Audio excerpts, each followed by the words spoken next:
राम राम जी। आप देख रहे हैं टुडे हरियाणा यूट्यूब चैनल। जो भी साथी चैनल पर पहली बार आए हैं वो चैनल को सब्सक्राइब कर लीजिए। आइए आपको बताते हैं आज हरियाणा की 25 बड़ी खबरें।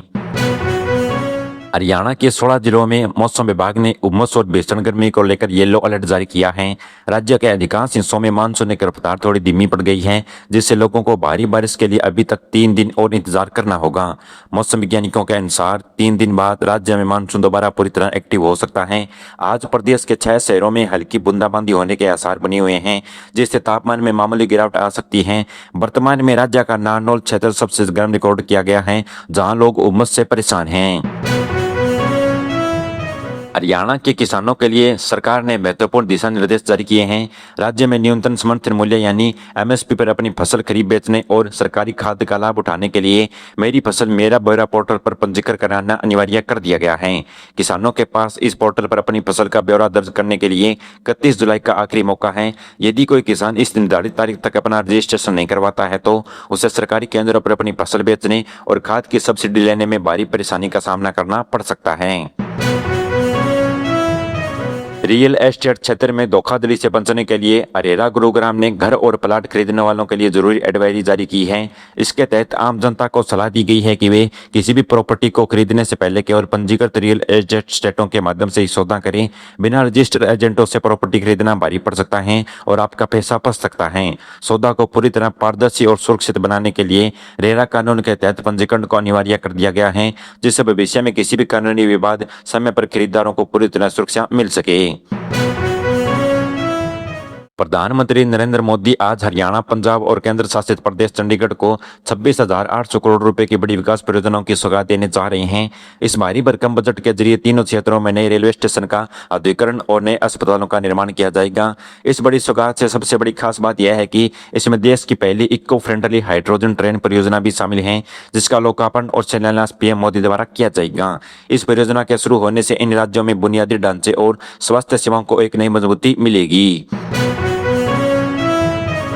रेल यात्रा पर निकलने वाले यात्रियों के लिए यह खबर देखना बेहद जरूरी है।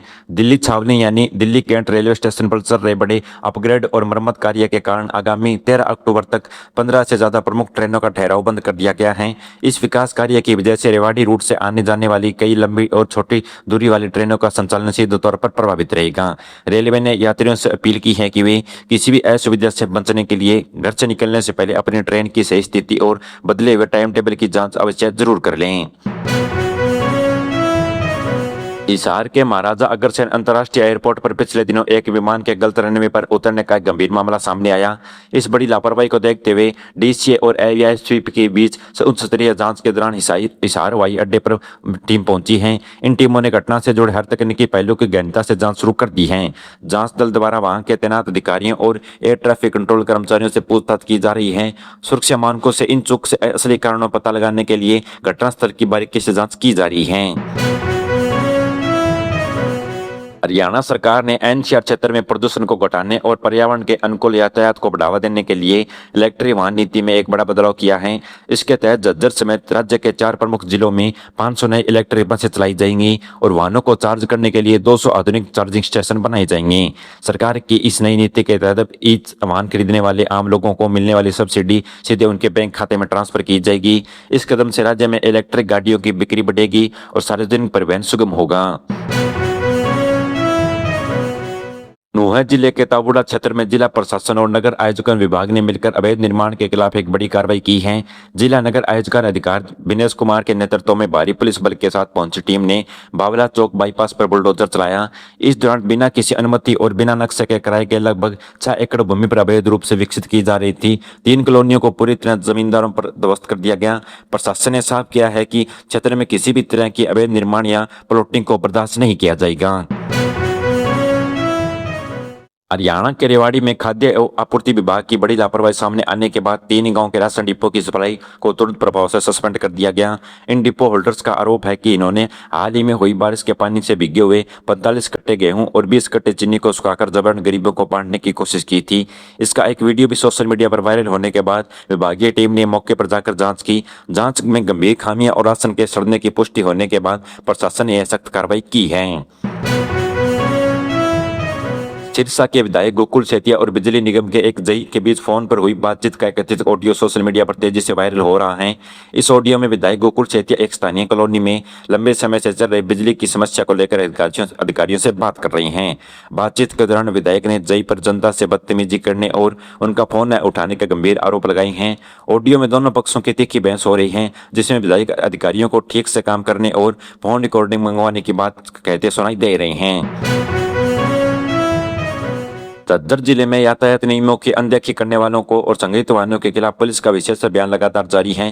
Police commissioner doctor Rajesh Singh और deputy CM crime Shubham Singh ने सख्त निर्देश में जिले भर में जगह जगह नाकाबंदी की है। इस कड़े सुरक्षा अभियान के तहत पिछले 45 दिनों के भीतर ट्रैफिक नियम तोड़ने वाले कुल 275 वाहनों को पुलिस ने इम्पाउंड कर दिया है, जबकि 3 से 51 वाहनों को चालन भारी भरकम चालान काटे हैं। झज्जर पुलिस प्रशासन का फोकस सड़कों पर सुरक्षा व्यवस्था को मजबूत करना है और हादसों को रोकना है, ताकि आम जनता सुरक्षित सफर कर सके। जननायक जनता पार्टी के युवा प्रदेशक दिग्विजय चौटाला ने पेपर लीक के खिलाफ अपनी आवाज बुलंद करते हुए सोनम भावचुक के अनुशासन को अपना पूर्ण समर्थन दिया। दिग्विजय चौटाला ने भर्ती परीक्षाओं में हो रही धांधली और पेपर लीक के मामलों को लेकर युवाओं के भविष्य पर गहरी चिंता जताई है। इस गंभीर छात्र मुद्दे पर बड़ा कदम उठाते हुए उन्होंने ऐलान किया कि वे आगामी शुक्रवार को दिल्ली के जंतर मंतर पर खुद पहुंचेंगे और वहां से सोनम भावचुक से मुलाकात करेंगे और युवाओं के अधिकारों के साथ लड़ाई लड़ेंगे और उनके कंधा से कंधा मिलाकर खड़े रहेंगे। हरियाणा सरकार राज्य के ग्रुप हाउसिंग सोसाइटियों में रहने वाले फ्लैट मालिकों को एक बड़ी सौगात देने जा रही है। इसके लिए बिजली विभाग द्वारा एक नई नीति का प्रारूप तैयार किया गया है, जिसके लागू होने के बाद फ्लैट मालिक अब बिल्डर के भरोसे रहने के बजाय सीधे अपने नाम पर बिजली कनेक्शन ले सकेंगे। इस नई नीति से आने से सबसे बड़ा फायदा यह होगा कि यदि भविष्य में बिल्डर डिफॉल्टर हो जाता है तो आम फ्लैट मालिकों की वजह से बिजली आपूर्ति प्रभावित नहीं होगी और उन्हें यह पुरानी बड़ी समस्या हमेशा के लिए खत्म हो जाएगी। झज्जर जिले के बहादुरगढ़ में नगर निगम चुनाव भले ही अगले वर्ष होने हैं, लेकिन प्रशासनिक स्तर पर इसकी तैयारियां अभी भी काफी तेज हो चुकी हैं। शहरी स्थानीय निकाय निदेशक मुस्तैदी दिखाते हुए सभी नगर परिषदों और नगर समितियों में आगामी 20 जुलाई 2026 तक जनसंख्या का डेटा मांगा है। यह महत्वपूर्ण डेटा फैमिली इंफ्रास्ट्रक्चर डेटा के आधार पर एग्जिट किया जाएगा। इस डेटा के मिलते ही प्रशासन द्वारा शहर के सभी 31 वार्डों का एक नया सटीक और नक्शा तैयार किया जाएगा।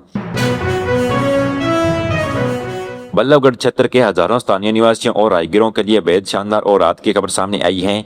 यहाँ के ऊंचा गांव से लेकर सेक्टर 32-62 तक जाने वाली सवारा रोड को अब पूरी तरह सीमेंट द्वारा बनाया जाएगा। इस पूरी सड़क के निर्माण के लिए कार्य प्रशासन पर द्वारा 1.5 करोड़ रुपए की भारी लागत लगाई जाएगी। इस नई और मजबूत सीमेंट सड़क से बन जाने से क्षेत्र के 4 प्रमुख सेक्टरों को आसपास के दर्जनों गाँव के और हजारों लोगों को रोजाना सफर बेहद सुगम और सुरक्षित और धूल मिट्टी से पूरी तरह मुक्त हो जाएगा। मध्य प्रदेश के 14 जिलों को बासमती चावल का जीआई टैग दिए जाने के फैसले पर देश की राजनीतिक और व्यापार जगत में एक बड़ा घमासान छिड़ चुका है। दिल्ली और हरियाणा समेत देश के 7 प्रमुख राज्यों में बासमती चावल से मिलर ने फैसले का खुलकर और कड़ा विरोध करना शुरू कर दिया है। इन राज्यों के मिलर्स एसोसिएशन का साफ कहना है कि अन्य गैर पारंपरिक क्षेत्रों को यह प्रतिष्ठित टैग मिलने से बासमती चावल की असली प्रामाणिकता प्रभावित होगी, जिससे अंतर्राष्ट्रीय बाजार में भारत के बासमती चावल की साख और उसकी कीमत पर बहुत बड़ा असर पड़ सकता है। न्यू गुरुग्राम के निवासियों के लिए बिजली संकट से निजात पाने की दिशा में एक बहुत बड़ा और सकारात्मक कदम उठाया गया है। क्षेत्र सेक्टर 99 में बने विशाल 235 केवी सब स्टेशन को पूरी तरह चालू करने के लिए जरूरी ट्रांसमिशन लाइनें बिछाने की योजना को जीएमडी ने अपनी सौदोगी मंजूरी दे दी है। इस आधिकारिक मंजूरी के मिलते ही ट्रांसमिशन लाइन बिछाने का रास्ता पूरी तरह साफ हो चुका है। इसके पूरा होने से न्यू गुरुग्राम में बिजली की मजबूत आपूर्ति सुनिश्चित होगी और तेजी से बढ़ती बिजली की मांग को आसानी से पूरा किया जा सकेगा। भारत की पहली पूरी तरह से पर्यावरण अनुकूल और आधुनिक हाइड्रोजन ट्रेन का संचालन आज से जींद और सोनीपत रेलखंड पर शुरू होने जा रहा है, जिसका भव्य उद्घाटन प्रधानमंत्री नरेंद्र मोदी करेंगे। इस आधुनिक ट्रेन की सबसे बड़ी खास बात यह है कि यह बेहद सस्ती है, जिसमें आम पैसेंजर ट्रेनों में बिल्कुल बराबर यानी महज 5 रुपए से लेकर 25 रुपए के बीच रखा गया है। इस बेहद किफायती सफर की शुरुआत होने से स्थानीय यात्रियों को आधुनिक और विश्वसनीय सुविधाएं के साथ साथ एक बहुत बड़ी आर्थिक राहत भी मिलने वाली है। आसी के चनौता गांव में पिछले 25 दिनों से पीने के पानी को लेकर ज्यादा एक बड़ा और गंभीर विवाद अब पूरी तरह समाप्त हो चुका है। करीब 25 दिन पहले प्रशासनिक टीम द्वारा रातों रात उखाड़े गए पानी की टी कनेक्शन को ग्रामीण के संघर्ष के बाद दोबारा बहाल कर दिया गया है। गांव में जैसे ही दोबारा पेयजल की सप्लाई पूरी हुई, पूरे गांव का माहौल किसी बड़े त्योहार जैसा हो गया और सभी ग्रामीण ने ढोल नगाड़ों के साथ झूमकर उनका जोरदार प्रदर्शन मनाया और एक दूसरे को लड्डू बांटकर उसकी अपनी खुशी की जीत मनी। पंजाब एवं हरियाणा हाईकोर्ट ने हरियाणा सरकारी में कार्यरत 291 डिजिटल शिक्षकों की नौकरी से हटाए जाने के मामले में एक बहुत बड़ी राहत दी है।